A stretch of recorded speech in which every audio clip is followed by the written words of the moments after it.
What's going on YouTube? It's Kevin. I hope you guys are having a good night. As you can see, it's Thursday and the video is now on YouTube. If you didn't see my post on Twitter, I don't think I posted it on Facebook, but I know I posted it on Instagram, that Mikkel couldn't come here today to do a video with me, and I still wanted to record because I ain't got nothing else to do. So, you know, I'm here to make a video, so I asked you guys on Instagram to ask me whatever you want to ask me. So, you know, a lot of you guys put a lot of questions inside, you know, the little comment section on Instagram, so I'm going to reply to those in a second. If you haven't watched Tuesday's video with Mikkel and I, please make sure you check that out. And Mikkel and I will be recording tomorrow, so that video will go up right after we record it. So I'm going to just edit it and just throw it right up on YouTube. Then you guys will have a video for this weekend. Also, you guys, y'all know it's Scorpio season. That means I'm celebrating my 30th birthday in less than 30 days. So I set up a registry on Amazon.com. If you would like to, you know, purchase me something for my birthday, you can go over to the registry and check it out. Or if you want to give me like a gift card, just send it to my email at kevscorp@icloud.com.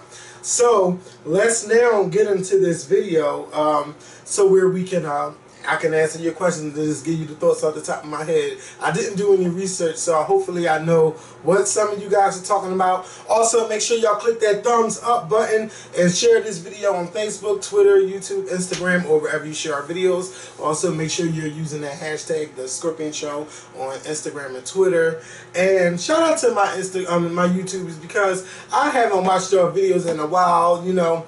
Shout out to Rox, Bondi Blue, Much Love from Kentucky, Sweet Addictions TV, Justin J. I watch the Young Turks. Who else I'll be watching?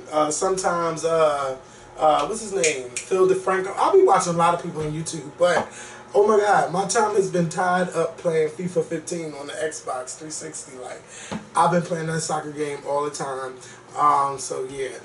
Yeah. So anyway, now that the shout-outs is over, let's get into this video. So let's start with the first question. The Drake versus Tiger beef. This is from Bree Monique. You know what? Oh, she didn't even ask no questions. So this is what I'm talking about. Let me tell y'all, first of all, y'all got to ask questions. I should have paid attention for it. I said, so feel free to ask me anything down below and I'll respond to it. So a question has a question mark, not a statement. So anyway, I don't know about the Drake and Tiger beef, so I mean, there's nothing for me to comment on about it. So I have to go on to the next question. I love B, ILUVBEY. Would you ever consider letting another YouTube channel interview you and Mikkel?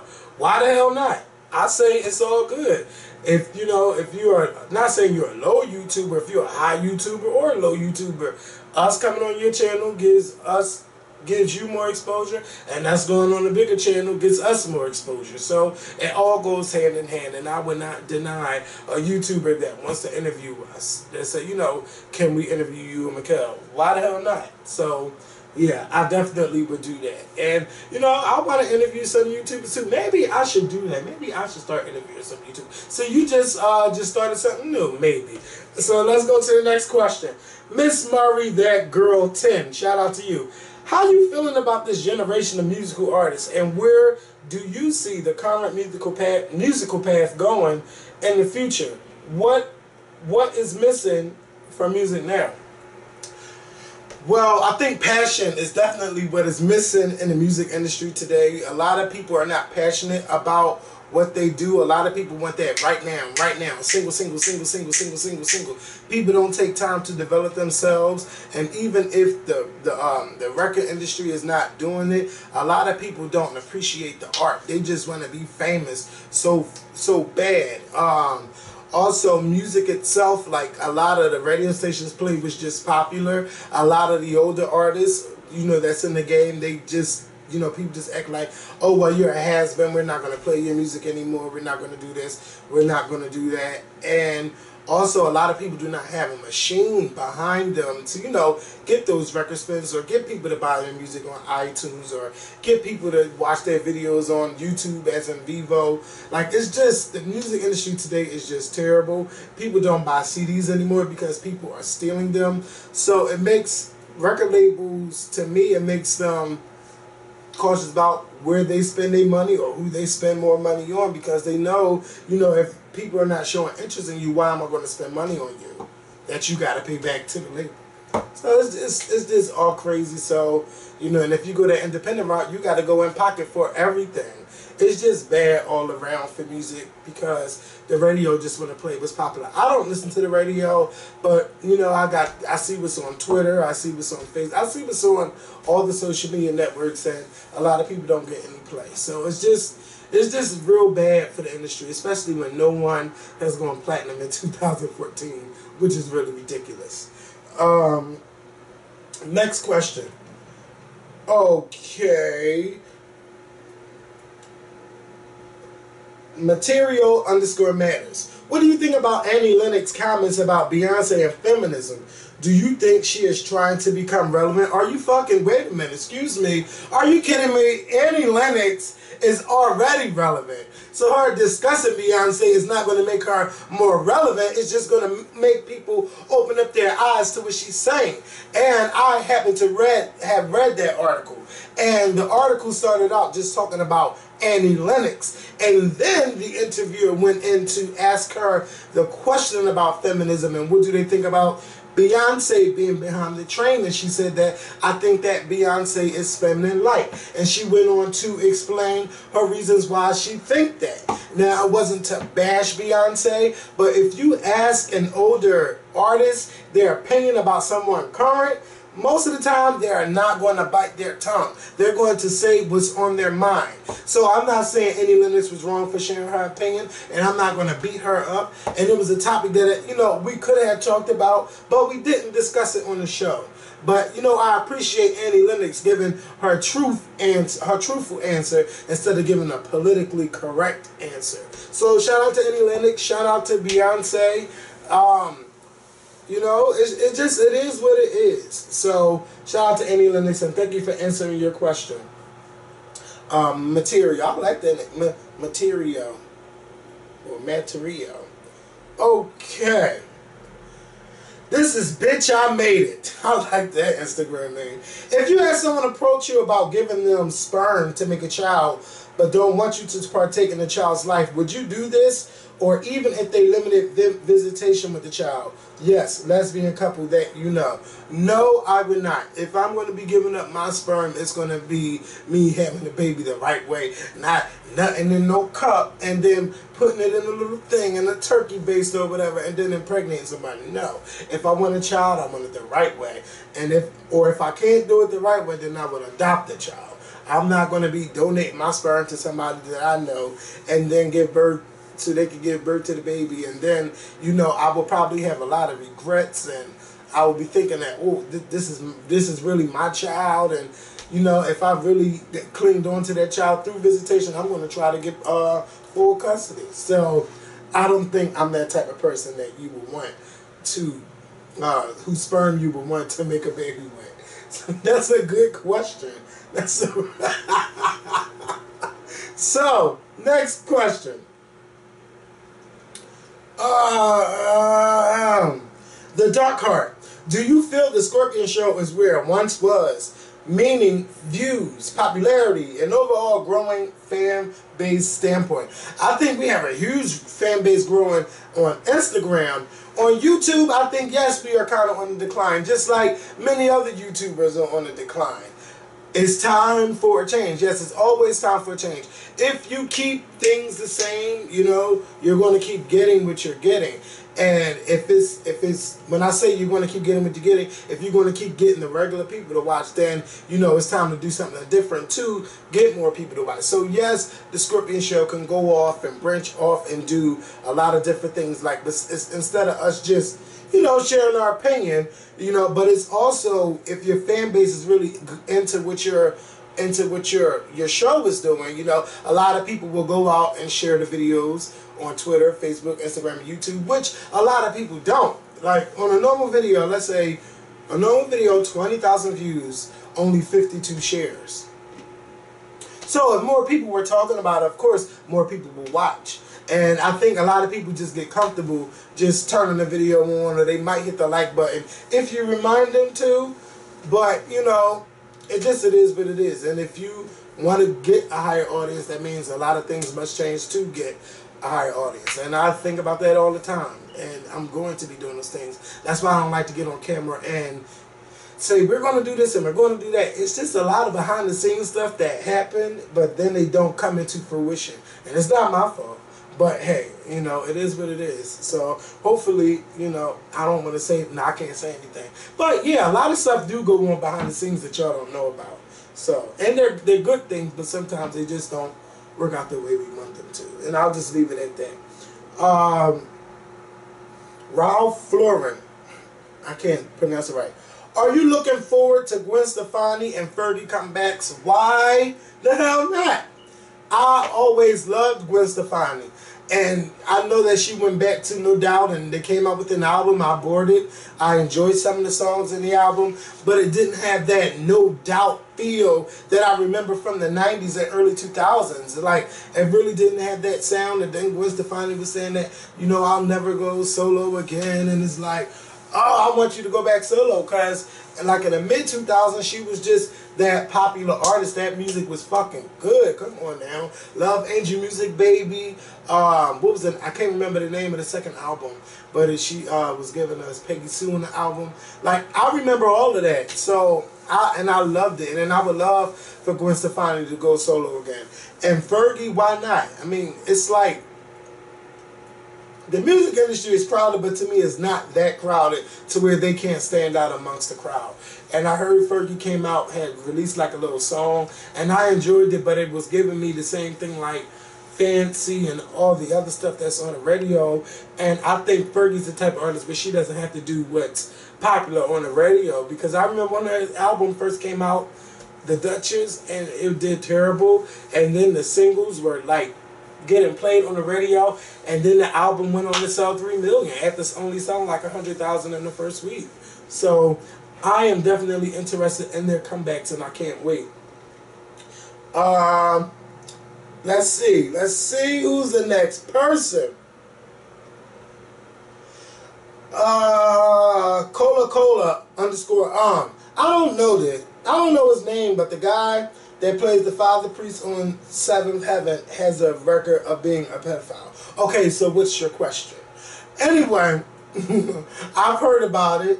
I don't think he's ever going to have a career in the industry anymore after it's been proven, you know, that it was his voice and everything. But there's technically nothing that they can do. But don't think that people will support a project where you have someone like him in the project, and you know, they say, oh, if you support him, then you support pedophilia. So he will never have another working job in the industry again. And hopefully he has saved all his money that he has made being in this industry. Lena Beaner 91. Do you like Tyler Perry's show? If Loving You Is Wrong. If so, who are your favorite characters? I only watched the season premiere. I mean, the series premiere. And I never watched the show again. It didn't hold me when I first was watching it. And I just felt that some of the acting was terrible. And, you know, a lot of people think that the Heaven and Have Not acting is terrible. But even if the acting is terrible, I enjoy the storyline. And I didn't enjoy the storyline that I was seeing on the first episode when the series premiered. So, I don't watch Loving You Is Wrong. Sorry, I do not watch that show. SAG 1214. How do you feel about the new edition of The Real Housewives of Atlanta? What are your predictions of the new season? I'm going to predict that this is going to be the best season in the history of The Real Housewives of Atlanta, and most likely the best season of the Real Housewives franchise ever. First of all, The Real Housewives of Atlanta has been clocking in 4 million views per episode. So I am going to predict that on the series premiere, the season premiere on November the 9th is going to have over 6 million views. That's just my prediction. It's going to have 6 million views. It's going to be trending topic. Everybody's going to be talking about it, and you know Markel and I will be discussing it. It's going to be a great episode. And Claudia Jordan coming in the mix and fighting with Nene, and you got Kenya starting her shit, and Phaedra going through her situation, and Nene with her clothing line, and Nene fighting with the other girls as she always does. Phaedra, did I say Phaedra going through the divorce? I think I said that. Cynthia, I don't know what the fuck she's going to be doing. But it is going to be a good season. And even though Portia's no longer on the show, she's, as a housewife, she's still on the show. And then you have Demetria McKinney. I don't know what she's going to bring, but it's looking like she's going to be fighting Claudia because Claudia's trying to get a man. It's going to be a good season, and I will be watching the Real Housewives of Atlanta, and I will be reviewing it every week, of course. So I cannot wait for the Real Housewives of Atlanta, just like you guys can't wait. Sugar Shay 07. Would you ever consider daily vlogging? I can vlog daily. I can sit in front of a camera and I can talk. I can talk. But do I want to do daily vlogging every day? Most likely not. I like to have my days off. I like to get my workouts in. I like to, I like to get my workouts in. I like to blog. I like to go online, see what's going on. But I don't think I can record every single day doing a daily vlog or me downtown with my phone out and me talking to my phone. I don't think I could do that. Because I don't like people in public looking at me speak for some reason. It's tough. I don't like it. I don't like it. So I don't think I could do daily vlogs like that. But, if I had to, like if I really, really had to, or if I was getting paid to do it, yes, I would do it. But not a reality show. Just a daily vlog where I just discuss what's on my mind, yes, I could do that. Desi D 85. How do you feel about Mona Scott not paying Althea for her time on Love and Hip Hop? Well, it's not my fault. I don't really have I have an opinion about it. She's not a cast member. She's just a girlfriend. So even if she's on the show with Benzino. And if Althea is smart, if she's going to work for free and be on Love and Hip Hop, then she needs to be promoting a lot of the things that she is doing. Like if she has a clothing line, or if she has a store, if she has any, music coming out, show her in the studio. That is a free way of promotion via a television show that is seen by like 3 million people every week. So, all right, you as girlfriend, you didn't build this franchise to what it is. It wasn't your storyline. It was Stevie J and Jocelyn. So no, it doesn't matter to me that she's not getting a paycheck, but she needs to know how to work reality television. Violet_B. So I've noticed certain YouTubers charge $50 for VIP meet and greets. Would you and Mikkel charge if you ever... Oh, girl. So I've noticed certain YouTubers charge $50 for VIP meet and greets. Would you and Mikkel charge, or have you ever charged in the past? If so, what's the amount? Well, first of all, I am not opposed to YouTubers charging for meet and greets. So, I wanted to get a little bit more information from her on what she was talking about. So she was talking about the Read when they do their live shows. She was saying that, that they charge for a meet and greet. And I don't see nothing wrong with charging for a meet and greet. I don't see nothing wrong with charging people to attend an event that you're doing. First of all, venues cost money. And no venue is just opening up their spot for free for you to do a live show. So the money has to come in from somewhere, and then they can make extra money from doing the VIP, like if charging the admission and then charging a little bit extra for the VIP to meet that certain person and take a picture. I don't see nothing wrong with it. And, in the future, if we do ever have a live event where we have to pay for the venue, of course we're going to charge you to come out. So I don't see nothing wrong with it. And the best thing I can tell you to do is catch them on the street where you can get a selfie for free. So catch them in the street, catch them in the club, catch them shopping, and just tell them how you feel to take a picture. If you don't want to pay to go see that person, do not give them your money. And that's it. So, what's the next thing? Okay. I think I'm done with these questions. Is there one more good one? Ooh, a lot of people want to know about that Beyonce feminist stuff. Wow, a lot of people want to know. Do you or have you ever watched that show, PPA? It's a good show because they're giving people tickets like crazy in Philadelphia and will tow a nigga car quick. Then the people go to pay and there be a bunch of BS on. Yes, I know what show you're talking about. It's not called PPS, it's called Parking Wars. Yes, I love that show. I don't know if they canceled it or not, but I haven't seen a new Parking Wars in a long time. I know they started out in Philly and then they branched on to Detroit. And you know I don't drive, but I do like to see people trying to run to pay that meter before they come, or when they get that ticket, they try to fight out of getting the ticket or fight out of getting a boot. I love that kind of show, and I wish that they never canceled it. Well, let me not say it's canceled. I don't know if it's canceled or not, but I haven't seen the advertisement for it in a long time. So, yes, I love Parking Wars, and hopefully it's not canceled so it can come back. Because how many Storage War episodes can we watch? I want to see some more people going through it with the DMV. So yeah, I am going to go. I want to say thank y'all for watching this video. Thank you guys for your questions. Of course, I just wanted to do a video for Thursday. Michaela and I will be back tomorrow night. The video will be uploaded tomorrow night. I can't give you a time because I don't know if Michaela's working tomorrow or when he gets off work. If he gets off work late, then the video will be up late. But it will be up Friday night without a doubt. Thank y'all for watching, and I gotta go. Peace.